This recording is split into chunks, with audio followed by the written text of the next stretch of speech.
Hey guys, it's me, Joe Starr. You might remember a little while back I did a video about the worst Stephen King adaptations, and we all wondered, hey, which list is it gonna land on? The one that The Dark Tower ended up on, or the best of list? Guys, good news, it ended up on the best of list. But where on the list did it end up? Let's find out on our top 10 best Stephen King adaptations. Come with me! In David Cronenberg's 1983 take on The Dead Zone, the always delightful Christopher Walken stars as mild-mannered English teacher Johnny Smith. Here he is reading some poetry to his students. And my soul, from out that shadow that lies floating on the floor, shall be lifted nevermore. Definitely not creepy. What do you mean? Absolutely not creepy. 100% not creepy. After a freak accident involving an overturned milk truck, he falls into a teeny short-term temporary coma. But even freakier, once he's awake, Johnny starts to have strange visions when he touches people, seeing glimpses of their troubled pasts, presents, and even their futures. Your daughter is screaming. The house is burning. There's a lot of story in the movie. Johnny helps the police track a serial killer. He intervenes to save a Pee-wee hockey team. The ice is gonna break! And tries to bring down a maniacal politician played by scenery-devouring Martin Sheen. In the middle of the night, it came to me. I must get up now, right now, and fulfill my destiny. And if you've got a fetish for deeply troubling suicide attempts, this film has you covered. I mean, there's gotta be an easier way to just take a bunch of pills, man. George Romero's slapstick horror anthology, a tribute to 1950s horror comics, contains 5 segments, and only 2 of them are actually adapted from Stephen King stories. But he wrote the entire script and he stars in one of them, so we're counting it. The film even opens with a prologue starring Stephen King's son Joe, as a young horror comic fan.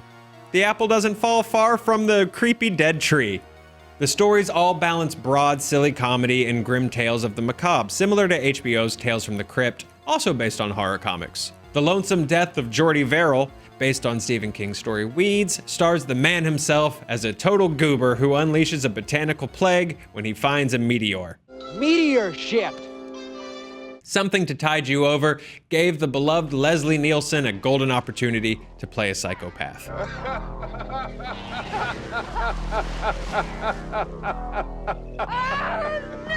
The Crate, also based on a King short story, sets a vicious cryptozoological beast free at a college campus.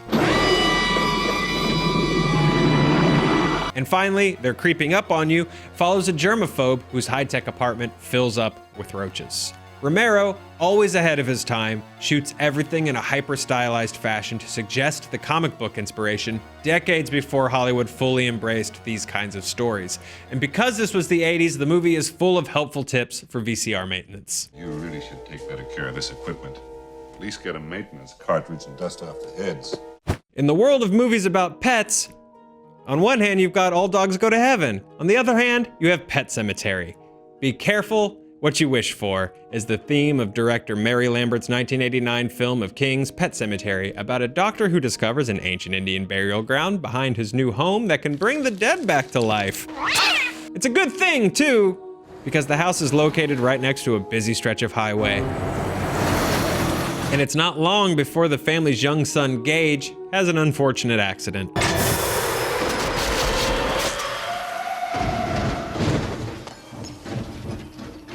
So of course, the doc tries to bring his son back. I'll bust you out, son. I mean, it's not as if he had any advance warning. Do not go on to the place where the dead walk. Telling him that this might be dangerous. On the plus side, undead murderous toddler Gage definitely ranks among the most disturbing villains in the King pantheon. I brought you something, Mommy. And Fred Gwynne gives a classic performance as the doc's kindly neighbor, the only one who understands the neighborhood's dark secret. You want to watch out for that road. Them damn trucks go back and forth all day and most of the night. How memorable is Judd? He even shows up on South Park now and again. You want to go to South Park? You got to go down that road.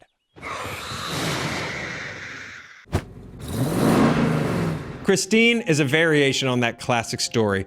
Nerd loses love. I think maybe I'll just beat off. Nerd meets Car. That's a piece of shit, Arnie. Wish she could be fixed up. Nerd loves Car.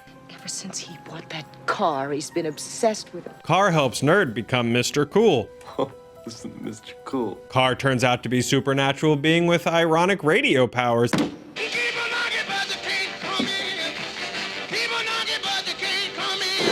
That's capable of repairing itself. Car turns its owner evil. Take your mitts off me, motherfucker. You know, that old cliche. Legendary director John Carpenter elevates Christine into a B-movie for the ages. Carpenter spends as much time establishing Christine the Car as he does any of his human characters, giving her real life and personality. Come on, baby, please.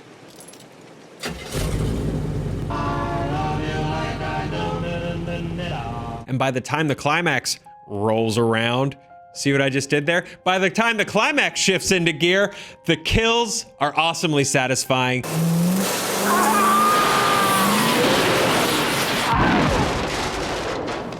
Hey, do you guys want to talk about it?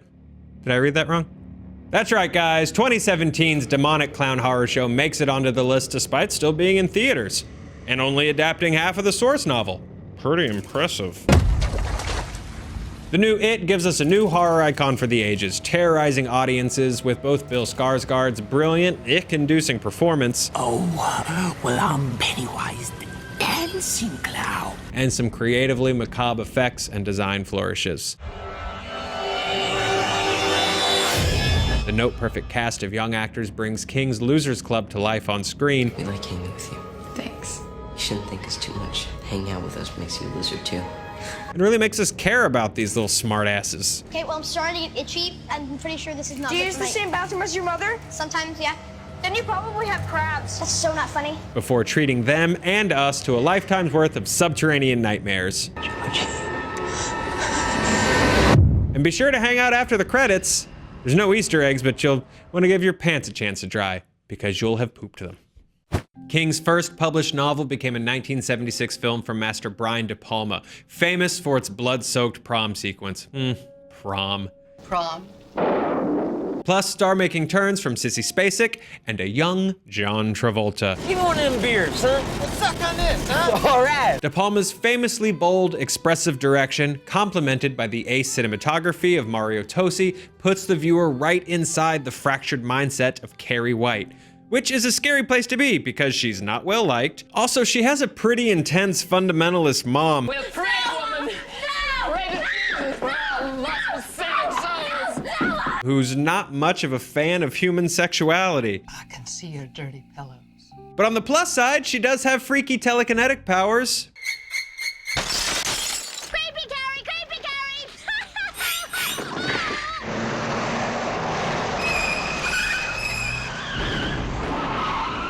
Neat.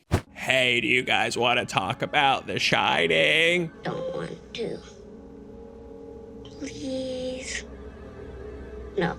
See what I did? It's what the kid does with his finger. Never mind. Famously, Stephen King does not like Stanley Kubrick's version of The Shining because it changes so much about his book. Also, it plays less as a metaphor about alcoholism. You set him up and I'll knock him back, Lloyd. One by one. And more as an abstract descent into madness.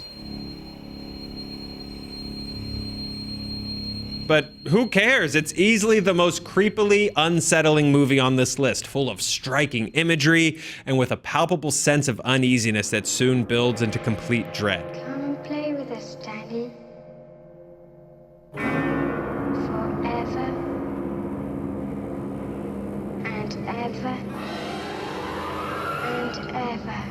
As winter caretaker Jack Torrance, Jack Nicholson is at his most animalistic and unhinged, aka his most Jack Nicholson. Here's Johnny.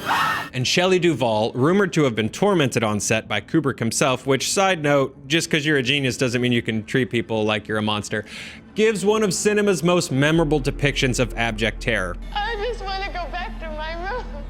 Like the best scary stories, The Shining leaves you with more questions than answers. You've always been the caretaker. How exactly has Jack always been a part of the Overlook? What happened in room 237? Is this a fellatio bear or a fellatio dog? seriously, the world needs to know you can't be both. You can't be a fellatio dog bear. In Misery, novelist Paul Sheldon suffers a horrific car crash, and he winds up with some pretty bashed up legs. In the home of Annie Wilkes, an obsessed fan who loves his novels about pioneer woman Misery Chastain. Oh, Paul, I've read everything of yours. The only problem? Paul killed Misery in his latest book, which causes the already eccentric Annie to go full YouTube commenter. You did it! You did it! You murdered my Misery! Annie! Nearly all of Rob Reiner's film features just two characters and is set within a few rooms in Annie's house, and he and writer William Goldman are fiendishly clever about playing out different scenarios and slowly building the tension as Paul's repeated escape attempts are foiled. As you'd expect from Reiner, there's also a lot of dark humor. Kathy Bates is the only actor in history to win an Oscar for appearing in a Stephen King film, which is ridiculous because The Mangler exists, but all kidding aside, it's not hard to see why. She's brilliant at balancing Annie's folksy, childlike enthusiasm Misery's alive! Misery's alive! and her at times homicidal rage. It's for the best. Annie, please! Almost done. Just one more. You guys want to go see a dead body? In Stand By Me, a group of boys in 1959 Oregon go on an adventure in search of a dead body. I bet you anything that if we find him, we'll get our pictures in the paper. But they end up finding each other. I cherish these moments. And a dead body. The kid wasn't sick. The kid wasn't sleeping. The kid was dead.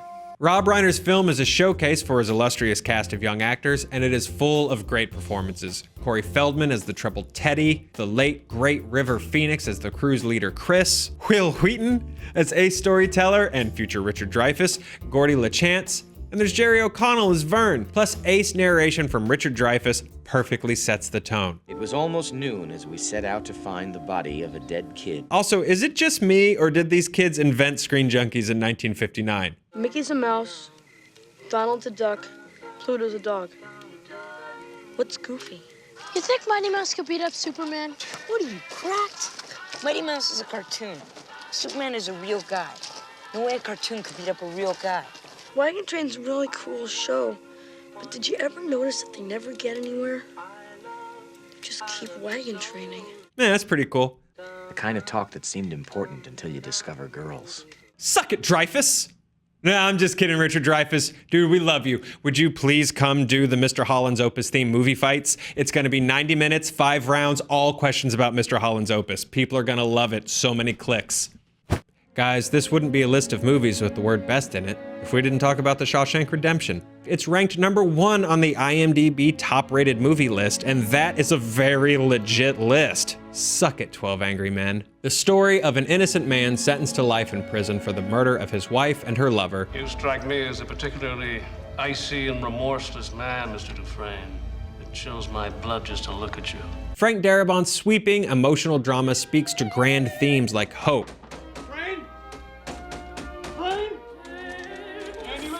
perseverance in the face of loss, I'm done. Everything stops. the enduring power of friendship, I had to come to prison to be a crook.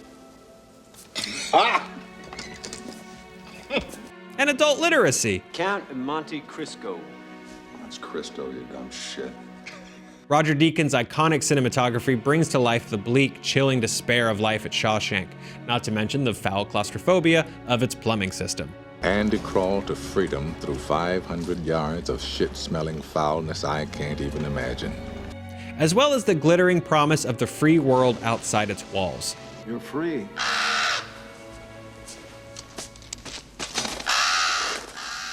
And who could deny the power of its inspirational, stirring final act? Get busy living, or get busy dying. Set in a town everyone remembers, but no one can spell without Googling it. Say what you know. Guys, that's our top 10 best Stephen King adaptations. Let us know what you guys think in the comments, and if you want more ScreenJunkies Stephen King mad crossovers, make sure you check out the worst Stephen King adaptations, and then all of us being very uncomfortable reading some of his weirdest passages. The Roth stuff is great. Bye.